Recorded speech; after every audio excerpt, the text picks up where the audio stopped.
Jika kecepatan suatu partikel C akar 5/3, maka perbandingan antara energi total relativitas dan energi kinetik relativitasnya adalah titik-titik. Ini adalah materi tentang teori relativitas khusus dan lebih spesifiknya tentang energi ya, energi total relativitas. Jadi energi total relativitas itu yang kita tahu nilainya adalah sebesar mc kuadrat. Kemudian kalau energi kinetik relativitas itu merupakan pengurangan dari energi total dikurangi energi diamnya. Jadi kalau energi kinetik nanti dia adalah energi total yaitu mc kuadrat dikurangi energi diam E0 atau mc kuadrat dikurangi dengan M0 C kuadrat. Nah, M0 di sini adalah massa diam, kalau M di sini adalah massa relativistik atau ketika partikel itu bergerak dengan kecepatan ini. Yaitu bahwa massa relativistik M itu dia diberikan oleh gamma M0. Gammanya sendiri adalah 1 per akar 1 min V kuadrat per C kuadrat dikalikan dengan M0. Nah, di sini V-nya adalah ini ya. Berarti kalau kita mau menulis V kuadrat per C kuadrat, itu tinggal kita kuadratkan aja ini. Berarti C kuadrat, akar 5 kuadrat berarti 5. 3 kuadrat yang ini adalah 9 dibagi dengan C kuadrat. Artinya V kuadrat per C kuadrat itu sama dengan 5 per 9. Sehingga ini nanti akan menjadi M0 per akar 1 dikurangi 5 per 9. 1 kurangi 5 per 9 itu kan sama saja dengan 1 itu kan 9 per 9 ya. Berarti 9 per 9 kurangi 5 per 9 berarti 4 per 9 atau akar dari 4 itu adalah 2, akar 9, 3. Berarti dia adalah 3 per 2 M0. Jadi kalau suatu benda bergerak dengan kecepatan tertentu, nanti masanya itu naik gitu ya, berdasarkan teori relativitas khusus. Sehingga nanti yang ini akan menjadi 3 per 2 M0 C kuadrat dikurangi dengan M0 C kuadrat atau 3 per 2 dikurangi 1 itu adalah setengah ya, setengah M0 C kuadrat. Kemudian di soal ini kita diminta mencari perbandingannya, perbandingan antara energi total terhadap energi kinetik relativitas. Berarti nanti kan E total dibagi dengan energi kinetik. Kalau E totalnya tadi adalah mc kuadrat, kemudian energi kinetiknya ini sudah kita hitung yaitu setengah M0 C kuadrat. Setengah M0 C kuadrat. Kemudian M di sini juga sudah kita hitung yaitu nilainya adalah 3 per 2 M0 kalau kecepatannya segitu. Berarti 3 per 2 M0 C kuadrat dibagi dengan setengah M0 C kuadrat. Di sini C-nya bisa saling meniadakan saja. Begitu juga nilai 2-nya, sehingga nanti hasilnya adalah 3 per 1, yaitu 3 ya. Atau 3 banding 1 gitu. Jadi jawaban tepat untuk soal ini adalah pilihan yang B.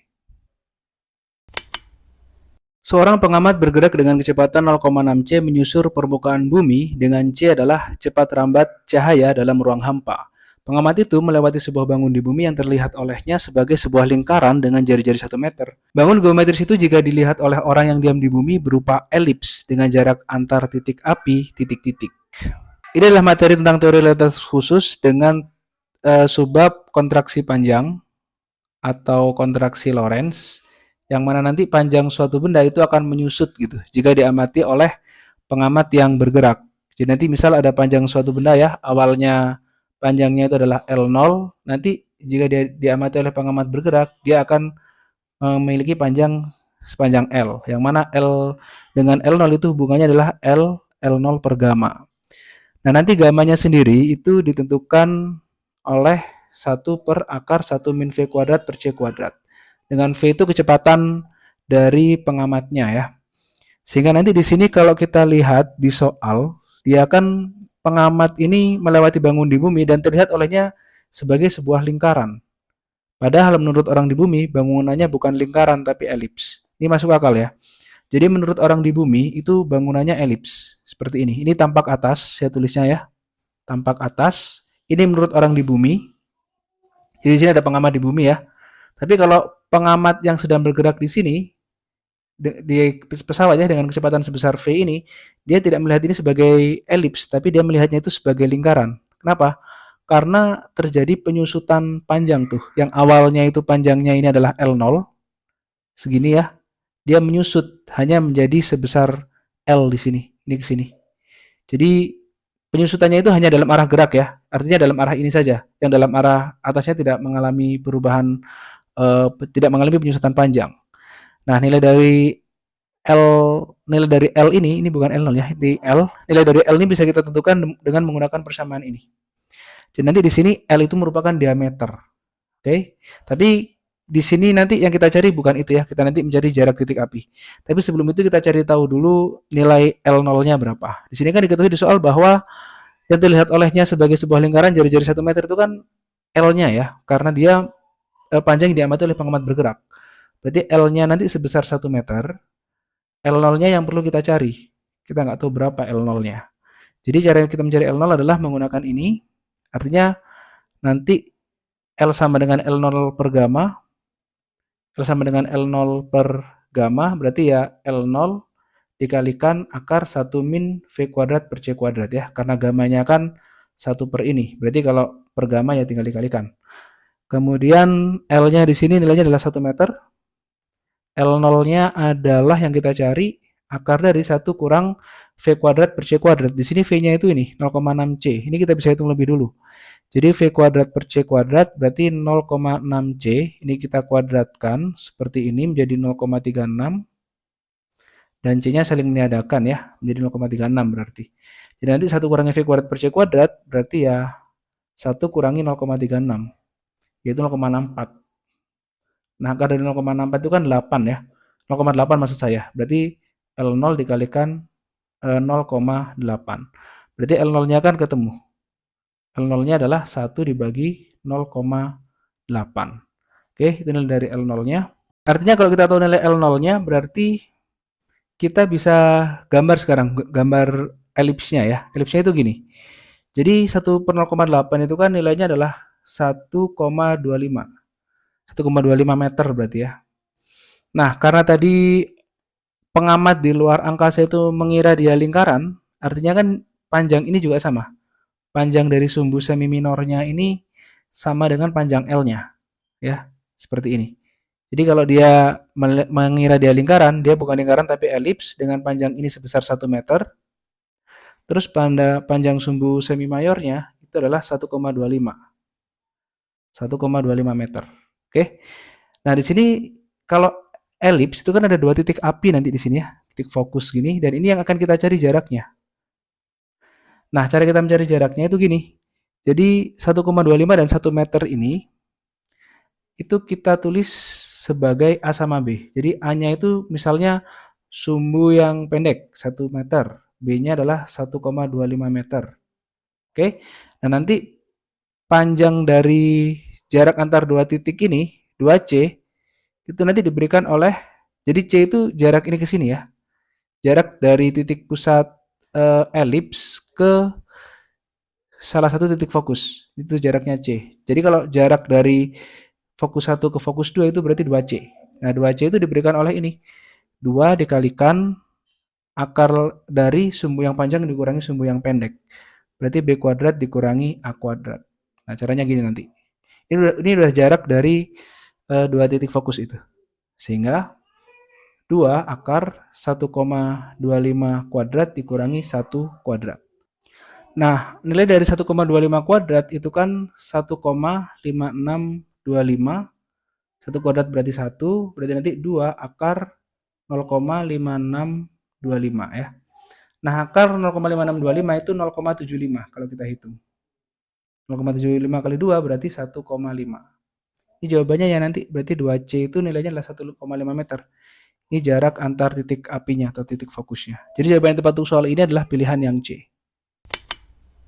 Diketahui fungsi kerja pada beberapa elemen berikut, ada E0 potasium 2,3 elektron volt dan seterusnya. Kemudian jika cahaya panjang gelombang 400 nanometer dijatuhkan pada elemen di atas, maka elemen dapat melepaskan elektron fotolistrik. Pada daftar tersebut adalah titik-titik. Ini adalah materi tentang efek fotolistrik. Jadi efek fotolistrik itu kalau misalkan ada suatu logam ya, misalnya di sini ada elektron, nanti akan ada foton yang masuk ke logam ini dengan frekuensi tertentu. Nanti jika frekuensinya itu melebihi energinya ya, melebihi energi ambang logam atau W0, jadi nanti energi yang melebihi W0 nanti elektron ini akan terlepas dengan energi kinetik sebesar IK gitu ya. Tapi syarat yang harus dipenuhi itu bahwa energi yang masuk ini atau HF itu harus lebih besar dari W0. Atau kalau dalam hal ini di sini disebutnya E0 ya, sama saja. Nah, di sini cahaya yang masuk itu panjang gelombangnya adalah 400 nanometer. Berarti nanti kan energinya itu besarnya adalah HF gitu ya. HF atau bisa juga kita tulis sebagai Hc per lambda. H itu adalah konstanta Planck, besarnya adalah 6,626 kali 10 pangkat min 34. C kecepatan cahaya yaitu 3 kali 10 pangkat 8 meter per sekon. Lambdanya itu 400 nanometer. Nanometer itu kan 10 pangkat min 9 ya, meter. Nah, 400 ketemu 10 pangkat min 9, 02-nya ini dicoret sama 9, berarti 4 kali 10 min 7 meter. Nanti kita tulis di sini 4 kali 10 pangkat min 7. Nah, di sini untuk mempermudah pengerjaan, ini 10-nya dulu yang kita kerjakan. Di sini kan ada 10 min 34 sama 10 min 7. Berarti 34 dikurangi 7, yaitu 27 ya. Berarti nanti 10 min 27. Min 27 sama 8 itu dijumlah. Min 27 sama 8 itu berarti min 19. Jadi nanti di sini ada 6,26 kali 6,626 ya. Kali 3 per 4. Kemudian dikalikan dengan 10 pangkat min 19. Ini satuannya nanti joule. Nah, sedangkan di sini kan semuanya itu satuannya elektron volt. Artinya kita harus ubah satuan joule itu ke elektron volt. Kita tahu bahwa satu elektron volt itu kalau diubah ke joule itu setara dengan 1,6 kali 10 pangkat min 19 joule. Gitu ya. Berarti nanti kalau di sini kita mau mengubah joule ke elektron volt, ya kita balik. Berarti 1 per 1,6 kali 10 pangkat min 19 elektron volt. Artinya, kita bisa tulis di sini nilai E-nya ini kalau dalam satuan elektron volt berarti harus dibagi dulu dengan 1,6 yang di sini. Jadi nanti di sini menjadi 6,626 kali 3 per 4 kali 1,6 kali 10 pangkat min 19. Nah gini ya, yang atas kan tadi udah kali 10 pangkat min 19 tuh. Nanti 10 pangkat min 19-nya itu saling meniadakan jadinya. Jadi tersisa angka-angka yang di situ saja. Yang mana nanti kalau kita hitung ya, 6,626 dikalikan dengan 3 dibagi 4 kali 1,6, nanti silakan di kalkulator saja. Itu hasilnya nanti adalah mendekati 3,1. Dan ini satuannya sudah elektron volt. Oke. Nah, besar elektron fotolistrik nanti itu akan terlempar jika energinya ini lebih besar dari V0 kan, atau E-nya lebih besar dari E0. Jadi kita cari saja mana yang lebih kecil daripada 3,1 ini. Berarti dia bisa terlempar nanti. Contohnya di sini ada potasium. Dia kan lebih kecil dari 3,1 ya. Sama sodium. Nah, potasium sama sodium itu bisa. Terus kalau aluminium sama tungsten berarti nggak bisa. Jadi jawabannya nanti pilihan yang A, yang bisa menghasilkan efek fotolistrik. Pesawat P1 dan P2 terbang sejajar dengan kecepatan masing-masing V1 sama dengan 0,6 C dan V2 sama dengan 0,8 C. Ketika kedua pesawat itu melintasi gunung, gunung itu mengeluarkan letusan 2 kali dalam selang waktu delta T. Jika diukur oleh pengamat di tanah, tentukan rasio hasil ukur selang waktu letusan oleh pilot pesawat P1 terhadap hasil ukur oleh pilot pesawat P2. Jadi di sini ada 2 buah pesawat ya. Ini adalah materi tentang teori relativitas khusus. Yang mana di sini ada 2 buah pesawat di sini. Ini pesawat pertama P1, yang ini pesawat kedua P2. Nah, pesawatnya ini bergerak dengan kecepatan yang ini adalah V1 0,6 C, yang ini V2 0,8 C. Terus di sini ada gunung. Oke. Gunung ini mengeluarkan letusan. Letusannya itu ada letusan pertama. Kemudian setelah selang waktu delta T, menurut orang di bumi, nah gini ya, dia meletus lagi. Jadi misal delta T-nya semenit gitu ya. Jadi letusan pertama, setelah itu 1 menit kemudian letusan yang kedua di sini. Nah nanti delta T ini, menurut orang di bumi dengan menurut orang yang di dalam pesawat itu akan berbeda. Karena adanya efek pelambatan waktu atau time dilation. Nanti nilai delta T yang diukur oleh pesawat satu itu disebut sebagai delta T 1 aksen, itu akan melambat ya, karena adanya efek teori relativitas khusus tentang time dilation. Nanti seperti ini, berarti delta T per akar 1 kurang V kuadrat per C kuadrat. Ini V1. Kemudian kalau delta T2 nanti juga sama ya, rumusnya seperti ini. Jadi ini kita tinggal masukin angka. V1-nya itu kan 0,6 C. Berarti 0,6 C kalau dikuadratkan berarti ya 0,36. C kuadratnya saling meniadakan. Berarti 1 dikurangi 0,36 adalah 0,64. 0,64 itu berarti kan 0,8 ya. Ini delta T1-nya. Kalau delta T2 aksennya sama. Gamma delta T berarti delta T per akar 1 min sama rumusnya ya, V kuadrat per C kuadrat. Berarti di sini 0,8 C kuadrat. 0,8 kuadrat itu 0,64 per C kuadrat. Nah, di sini C kuadratnya bisa saling meniadakan. Kemudian 1 dikurangi 0,64 adalah 0,36 ya. Ini kebalikannya yang atas ini. Jadi delta T per 0,6 akarnya. Nah, ini kita tinggal bandingkan saja sekarang. P1 terhadap P2 berarti ya delta T1 aksen dibagi delta T2 aksen. Yaitu delta T per 0,8 delta T per 0,6. Berarti kan nanti 0,6 per 0,8 atau 6 per 8. Sama-sama dibagi 2 ya 3/4 ya. Jadi jawaban tempat untuk soal ini adalah pilihan yang E.